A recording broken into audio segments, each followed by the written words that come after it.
बर्फ मी रोमांस।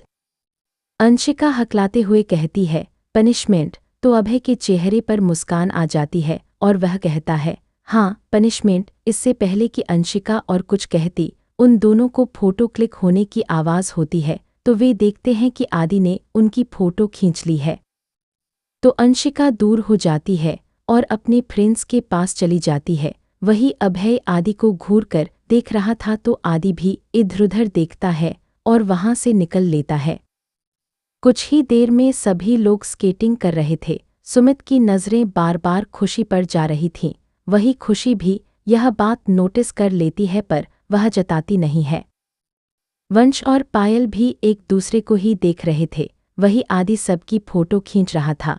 उसने अनन्या की बहुत सारी फोटो खींच ली थी। अंशिका दूर खड़ी होकर सभी को देख रही थी तो अभय उसके पास आता है और उसे पीछे से कहता है, तुम क्यों नहीं जा रही हो? तो अंशिका कहती है, हमें नहीं आता। तो अभय उसका हाथ पकड़कर उसे आगे ले जाता है और अंशिका से कहता है, चलो मैं तुम्हें सिखा देता हूँ। तो अंशिका कहती है, नहीं हुकुम साहब, हमें डर लगता है, हम गिर जाएंगे। तो अभय कहता है, तुम नहीं गिरोगी, हम हैं ना, हम सिखाएंगे तुम्हें।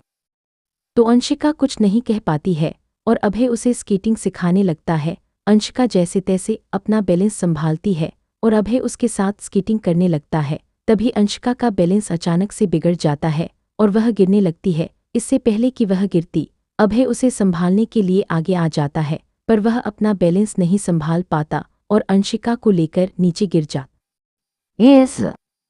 इस वक्त अंशिका अभय के ऊपर थी और उन दोनों के होठ एक दूसरे से जुड़े हुए थे। यह देखकर सामने खड़े सभी लोग एक दूसरे की तरफ देखने लगते हैं और फिर आंखें बड़ी कर अंशिका और अभि को देखने लगते हैं।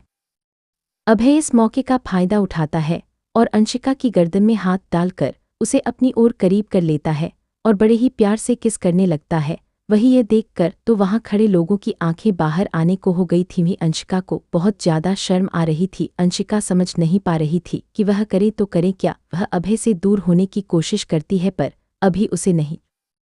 अंशिका अभय के होठों पर बाइट कर लेती है तो अभय को होठों पर दर्द होता है और वह उसके होठों को छोड़ देता है। अंशिका दूर होती है और खड़ी हो जाती है। अभय अभी भी जमीन पर लेटा हुआ था। वह भी अंशिका की तरफ देखते हुए खड़ा हो जाता है और अंशिका को ही अपनी शिकायत भरी नज़रों से देखने लगता है। तो अंशिका डरती हुई है कि हुकुम साहब, वो सब हमें ही देख रहे हैं, या कहकर वह अपनी नज़रें नीचे कर लेती है। इस वक्त उसे बहुत ज्यादा शर्म आ रही थी। सबको घूर कर देखता है जैसे कह रहा हो कि कौन देख रहा है। पूर्णराम सभी लोग इधर-उधर देखने लगते हैं और वहां से निकल लेते हैं। वही राघव तो बेशर्मों की तरह अभी भी खड़ा होकर उन्हीं को देखते हुए कहता है, तुम दोनों क्या हम सिंगल लोगों को जला जला कर मरने की सोच रहे हो? अपना ये रोमांस अपने बेडरूम में जाकर करना। और वहां से निकल लेते हैं वक्त। और यह कहकर वह मुंह बनाकर वहां से निकल जाता है। वही उसके जाने के बाद अंशिका भी सभी के पास चली जाती है। कुछ ही देर में वह सभी लोग एक रेस्तरां में लंच करते हैं और वहां से वापस अभय के बंगलों पर आ जाते हैं और जाकर अपने कमरे में रेस्ट करने लगते हैं। आप सभी ने बहुत सारी मस्ती की थी इसलिए सभी आकर सो जाते हैं। वही अभय और अंशिका के रूम में अभी अंशिका को एक पैकेट देते हुए कहता है कि आज शाम को रेडी रहना। तो अंशिका पूछती है, क्या हम कहीं घूमने जा रहे हैं? तो अभय कहता है, हाँ, आज शाम को तुम्हारे लिए एक सरप्राइज है। तो अंशिका पहले तो खुश हो जाती है, फिर अभय की पनिशमेंट वाली बात याद करके उसके चेहरे का रंग उड़ जाता है और वह अभय से डरते हुए पूछती है, सरप्राइज के कैसा सरप्राइज? तो अभय उसके डरे हुए चेहरे को देखकर एक डेविल स्माइल करता है और कहता है, वह तुम्हें शाम को पता चलेगा। यह कहकर वह बाहर निकल जाता है। वहीं अंशिका के तो टोटे ही उड़ गए थे। उसे समझ नहीं आ रहा था कि अभी किस सरप्राइज की बात कर रहा है। कहीं वह उसे आज कोई बड़ी पनिशमेंट देने तो नहीं ले जा रहा है। यही सोच सोचकर उसका खून आधा हो गया था। अब उसे समझ नहीं आ रहा था कि वह अभय से कैसे बचेगी। तभी उसके दिमाग में एक आइडिया आता है और वह जल्दी से जाकर वॉशरूम में चेंज कर लेती है और बेड पर आकर लेट जाती है। शाम का समय। अभी जब वापस अपने कमरे में आता है तो वह देखता है कि अंशिका खुद को कवर किए हुए सोई हुई थी। वही रूम का गेट खुलने की आवाज़ सुनकर अंशिका की नींद गई थी, पर वह कोई हरकत नहीं करती है।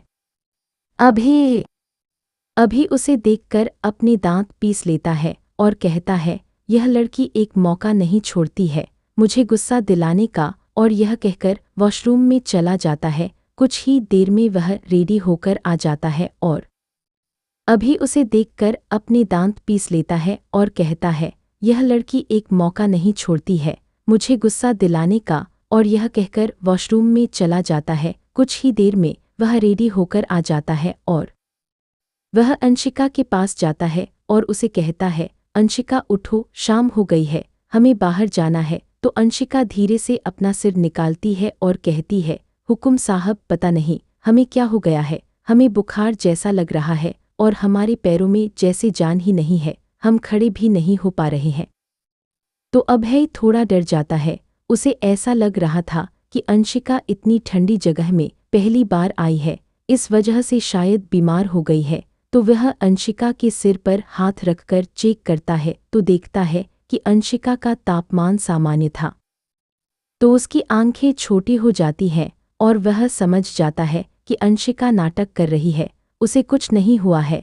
इससे पहले वह कुछ कहता कि उसकी दिमाग में एक खुराफाती आइडिया आता है और अभय उसके बेड की दूसरी तरफ देखकर कहता है, छिपकली। इतना सुनना ही था कि अंशिका झट से कूदकर अभय की गोद में आ जाती है और अभय से चिपक जाती है और जोर जोर से चिल्लाती है, कहाँ है छिपकली, हुकुम साहब, इसे हटाइए यहाँ से, प्लीज प्लीज, हमें बहुत डर लगता है, प्लीज। ये कहकर वह अभय को कस कर पकड़ लेती है। वही अभय के चेहरे पर एक डेविल स्माइल आ जाती है और वह कुछ नहीं कहता है। कुछ देर बाद जब अंशिका अभय की आवाज़ नहीं सुनती है तो उससे दूर होती है और पीछे मुड़कर देखती है तो वहाँ कुछ नहीं था। फिर वह अभय को देखती है। वह कुछ कहने ही वाली थी कि अभय के चेहरे की मुस्कान देखकर वह अपना थूक निगल लेती है और उससे दूर हो जाती है। उसे समझ आ गया था कि अभय ने उसे झूठ कहा था और अब वह उससे नहीं बच सकती है। अभय उसे पूछता है, क्या अब आप ठीक हैं? लगता है आपकी बीमारी ठीक हो गई है, तो जाकर जल्दी से तैयार हो जाइए। ये कहते हुए अभय उससे दूर होता है और नीचे चला जाता है। वही अंशिका की शक्ल तो अब रोने जैसी हो गई थी। उसे समझ नहीं आ रहा था कि अब वह क्या करेगी। ना जाने अभय उसके साथ क्या करने वाला था। यही सब सोचते हुए वह खुद से कहती है, अंशिका, अब तुझे कोई नहीं बचा सकता, अब तो तुझे इनके साथ जाना ही पड़ेगा। यह कहकर वह एक पैकेट लेकर वॉशरूम में चली जाती है। उस पैकेट में एक लाल रंग की बहुत ही प्यारी सी साड़ी थी। अंशिका साड़ी देखकर बहुत खुश हो जाती है। उसे वह साड़ी बहुत ज़्यादा पसंद आई थी। वह कहती है, अरे वाह, ये तो बहुत सुंदर है। वह यह भी भूल गई थी कि कुछ देर पहले वह उसके साथ जाने भी नहीं वाली थी। उसने वह साड़ी पहनी और हाथों में लाल रंग की चूड़ियाँ, मांग में सिंदूर, गले में मंगलसूत्र पहनकर, होठों पर रेड कलर की लिपस्टिक, आंखों में काजल लगाकर, रेड कलर का लिपस्टिक लगाकर तैयार हो गई थी। कुछ ही देर में अभय वापस आता है और अंशिका को देखता है। अंशिका इतनी प्यारी लग रही थी कि अभी की आंखें उसी पर टिक जाती हैं। अभय अंशिका की आवाज़ सुनकर होश में आता है। अंशिका उसे कहती है, क्या हुआ हुकुम साहब? तो अभय अपने होश में आकर अंशिका की ओर बढ़ता है और उसका हाथ पकड़कर कहता है, कुछ ही देर में वे दोनों एक पहाड़ी पर थे। अंशिका को बहुत ज़्यादा डर लग रहा था। उसके दिल की धड़कनें तेज हो गई थीं। उसे समझ नहीं आ रहा था कि अभय उसे इस पहाड़ी पर क्यों लेकर आया है।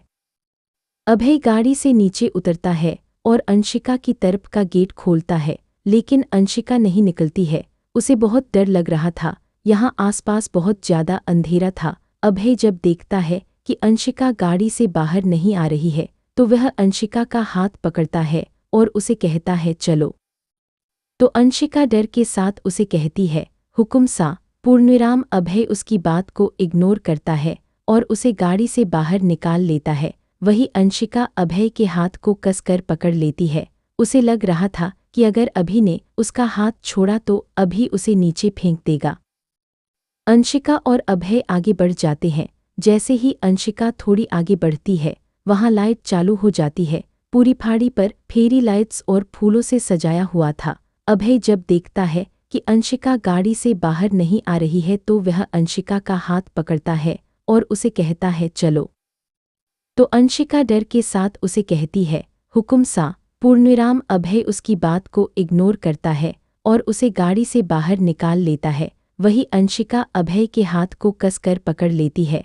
उसे लग रहा था कि अगर अभि ने उसका हाथ छोड़ा तो अभि उसे नीचे फेंक देगा। अंशिका और अभय आगे बढ़ते हैं। जैसे ही अंशिका थोड़ी आगे बढ़ती है वहां लाइट चालू हो जाती है। पूरी पहाड़ी पर फेरी लाइट्स और फूलों से सजाया हुआ था। बीचों बीच कैंडल लाइट देने के लिए एक टेबल को सजाया गया था और साइड में ही एक बेड सफ़ेद पर्दों में ढका हुआ लाल गुलाबों से सजाकर लगाया गया था। पूरा माहौल बहुत ज़्यादा रोमांटिक लग रहा था। अंशिका यह सब देखकर बहुत शॉक हो जाती है। उसे तो लग रहा था कि अभय उसे यहाँ पनिशमेंट देने आया था। वह नहीं जानती थी कि अभय उसे यह सब दिखाने के लिए लाया था। अभय उसे पीछे से गले लगाते हुए पूछता है। वह नहीं जानती थी कि अभय उसे यह सब दिखाने के लिए लाया था। अभय उसे पीछे से गले लगाते हुए पूछता है कैसा लगा मेरा सरप्राइज। तो अंशिका होश में आती है और कहती है यह सब। तो अभय उसे अपनी तरफ घुमाता है और उसके होठों पर अपनी उंगली रखते हुए कहता है आज कुछ नहीं बोलूंगी तुम, और उसे डाइनिंग टेबल तक ले जाकर उसके लिए चेयर खींचता है। अंशिका डाइनिंग टेबल पर लगी चेयर पर बैठ जाती है और अभय भी बैठ जाता है। अंशिका को अभय का व्यवहार आज थोड़ा अलग लग रहा था। उसे समझ नहीं आ रहा था कि अभी उसके साथ इतना अच्छा व्यवहार क्यों कर रहा है। पहले मनाली में उसको लाना और उसके सारे दोस्तों को बुलाना, फिर उसके लिए कैंडल लाइट देने का प्लान करना, अभी की दिमाग में चल क्या रहा है। अंशिका को बहुत घबराहट हो रही थी। तभी उसके दिमाग में एक चीज आती है और उसकी आंखें बड़ी। उसको थोड़ी घबराहट हो रही थी, उसको शर्म आ रही थी। वह समझ नहीं पा रही थी कि अब वह क्या करे। सामने एक केक रखा था जिस पर 2 मंथ एनिवर्सरी लिखा था। उसकी शादी को लगभग 2 महीने हो गए थे और अब शायद अभय उसको रोकने पर भी नहीं रुकेगा।